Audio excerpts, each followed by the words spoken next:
Liza, po guzici ćete dobiti. Izbrišite ovo sada.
Su se malo više dalo, ovo sve molim korak naprijed.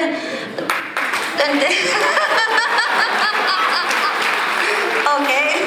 Teško vama shvatiti šta leži izvan onih sat vremena kad vi ostavite djecu, to je puno pripremanja muzike, edukacije, seminara, crtanja formacija, di ko stoji. Ali evo, bez njega isto ne bi ovo išlo. Sorry, dama.